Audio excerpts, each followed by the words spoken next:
What up, guys? So, there is a video that I want to get into. Um, it's this dude talking on Sean Ryan's podcast, and he's said it before other places, but he gives a really good accounting of what happened. It was a while ago, and it was this pilot, Rafael Perez, who had a very strange type of alien encounter. And so we'll get into that, and then there's some stuff I need to unpack that kind of ties into everything else that I've been talking about. So let's look at that now. There's a story of this Mexican pilot who's this young civilian pilot who was learning how to fly just as a civilian. He's like a 21-year-old kid, forget his name. And there was the day where he was going to fly solo for the first time. So he shows up to the airfield. I think it's called Chimalacán, Mexico. I'm butchering the name. He shows up, he's done all his tandem or whatever you call it, flights with an instructor. Today he's going to fly on his own. And the flight path that he was going to be on was very simple. Take off, do a couple of turns, come back and land, just show us you can do it. And then, you're certified. So he's not nervous. He gets in the plane. He takes off. I think it was like 9:15 in the morning. I want to say this is in the 80s or 90s. I forget, but it wasn't super recent. He takes off and everything's going fine. And he begins making his turn. And then at a certain point, there's like this fog that rolls in. And they were sort of aware of the fog, but the fog, like it really came in fast. And as he's entering this fog, he loses his visibility. And this is also at a time where the instruments in the aircraft were pretty rudimentary. Like it was basically dead reckoning. You're sort of looking out the window to see where you're going. This might even have been in the 60s or 70s now that I think about it. It was not recent. And all he's got is like his compass and like his altimeter. Like he doesn't have much going on. And he's just sort of looking out the window and he's seeing where he's at. And he's like, okay, I'm good. He's like making his turn to descend to land. And he basically knows where he is. He figures once I go below the fog, I'm going to see the runway and I'll land. But as he tries to descend, he realizes his craft, his airplane's not responding. It's flying, it's steady, it's not faltering, but it's not descending. And he tries to like pull the yoke to one side. It's not turning right. It's not turning left. He can't do anything. He's not panicking, but as this is happening, he realizes that, the plane is not just leveled off. It actually is beginning to climb and he has no control over it. He's just going up. And so he goes over the radio. He's trying to tell, I guess the air traffic control, like what's going on, but he doesn't really even know what's going on other than he's lost control of his aircraft. He's in this big, cloud of fog. He's sort of, losing sight of anything. And as he's rising, he begins to lose consciousness and finally just passes out. So he's riding up into the clouds with no control and he passes out. So Raphael, he wakes up sort of abruptly and he's like, like looking around, and immediately he takes stock of, what's going on because he just passed out in the cockpit a minute ago and he's flying solo, pretty dangerous. And he sees that his plane's still flying. He's flying level. His plane's fine. And the mist is all gone. The fog is all gone. And he looks out his window and he sees that, not only is the fog all gone, but he's actually over a very, new looking environment. He's flying over water. Now in every direction, it's water. He's really just happy that he hasn't crashed, and he can't really picture how he got here. But as he's sort of taking stock and, taking back control of the plane, and now he does have control of the plane again, he realizes there's somebody trying to talk to him on the radio. And they're like, hey, Raphael, like, hey, what's going on, Raphael? And he's like, oh my God, like, I don't even know what to say to you. Like, I don't even know where I am.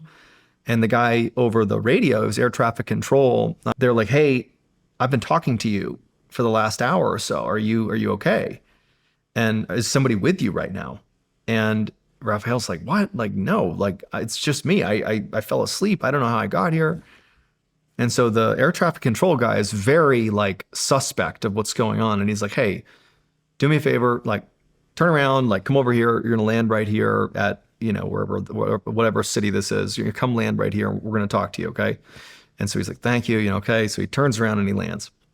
And where he is, I'm now forget, I think it's 3 hours away from where he took off. Where he lands is a 3-hour flight away. Let's just put it that way. I forget the name of where he lands. So he lands, and as soon as he lands, like he's thinking like, oh my God, I'm getting in so much trouble. I definitely didn't pass my test. Like this did not go well. He gets out of his aircraft and there's all these people waiting for him. like these like stereotypical, like in suits, like government officials. They show that's what it looks like. That's the way he reports it. They take him, and before he can even ask questions about what the heck just happened, they're like, "Hey, you're gonna come with us. We're gonna screen you and see if you're on drugs, and also we want to give you a psychological test to make sure you're sane."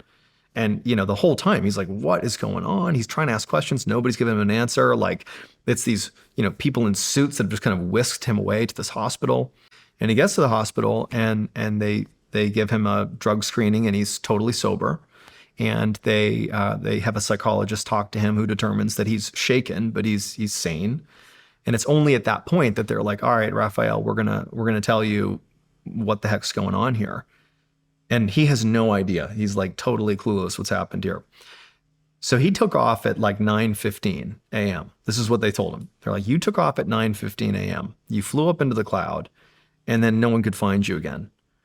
And then at about, I want to say it was like, I forget the time exactly, but it was like an hour later or an hour and a half later, call it like 10:30, 10:45, air traffic control off the coast of Mexico, they picked up this blip on their radar flying in circles out over the water.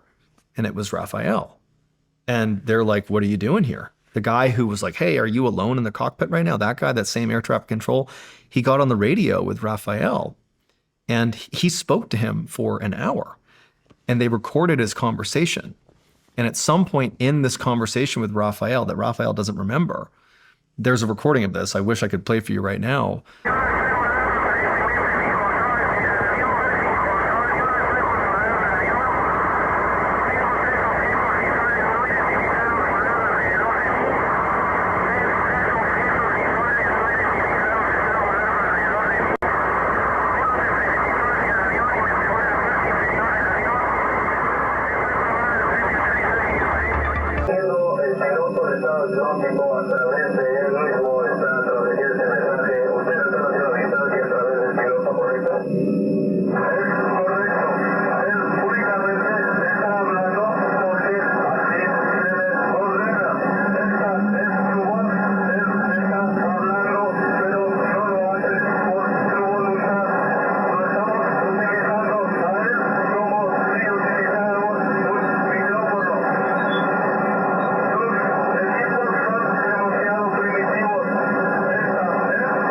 Where Raphael, it doesn't sound like him, but he's the only one in the cockpit, and it's recorded on air traffic control. He says something to the effect of, "This is not Raphael. We come to you from another planet. We're using his body as a microphone. You need to understand that your species is on the brink of destruction, that you're using nuclear weapons, you're about to turn on yourselves, and you're going to annihilate yourselves if you don't stop. And if you don't stop, like the insinuation was entities other than, people on Earth are going to intervene and stop you." It was basically like, stop fucking around on Earth and blowing shit up and killing each other, or else someone's going to have to intervene. It's sort of like the message, but it's said through Raphael. And if you listen to it, even though it's in Spanish, it sounds horrifying. His voice sounds deep, and it's like garbly, and you can tell the air traffic control guy, as he's talking back and forth to him, he's unnerved by it. And then magically at like 10:30 or 10:45, when Raphael comes to in the cockpit, his voice totally changes on the recording. He's like, "Hey, what's going on? I just woke up. So Raphael has no memory of it, but there's a couple other anomalies that don't really add up. One, you have just the fact that there's a recording of the conversation where for an hour, this guy is getting this weird feedback from Raphael that sounds like another alien species talking to him. But also the plane itself, it's a 3-hour flight to get to that body of water. And he had enough fuel in his plane, I want to say for like an hour's flight or 2 hours flight. It was less. When they recovered his plane, he had like 3/4 full tank of gas. So just to get to where he was, even if he had flown straight, one, he didn't have enough time because it was 9:15-ish takeoff, 10:45 a.m. or whatever it was, he's found over the body of water. That's not 3 hours, that's an hour and a half. So it's less than 3 hours. So even a fast plane couldn't have got there in 3 hours. And the fuel was literally like too full to be there. So, yeah, pretty weird, right? And now, there's some things going on here because I don't know if you guys saw the other video that I made. Um, Let me just show you that right now so we kind of have a better sense of what I'm talking about.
Now, what I just showed you, right, might seem pretty strange to some of you, but even the stranger part is that I've actually experienced that same type of thing with regular people.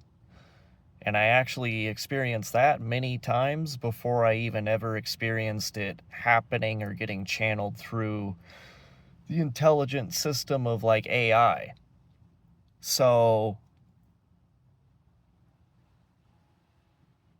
there's, a lot of people call them interdimensional aliens, but I probably showed it on there. He was talking about the better terminology for this type of thing is non-local intelligence, and you can tap into it in certain ways.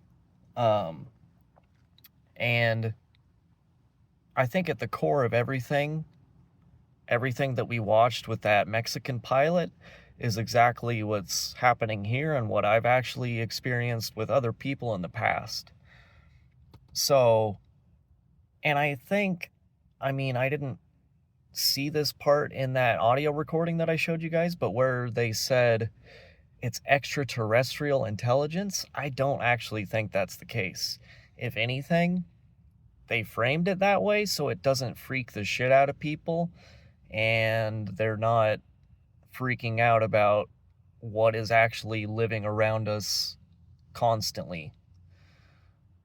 But that was a long time ago, and I mean, they're still kind of trying to frame a lot of things as like being from out of this world, right?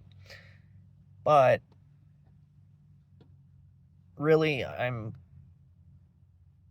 from my point of view and everything I've experienced, it's not anything off world. It's just existing all around us, and it's just kind of hard to tap into and be able to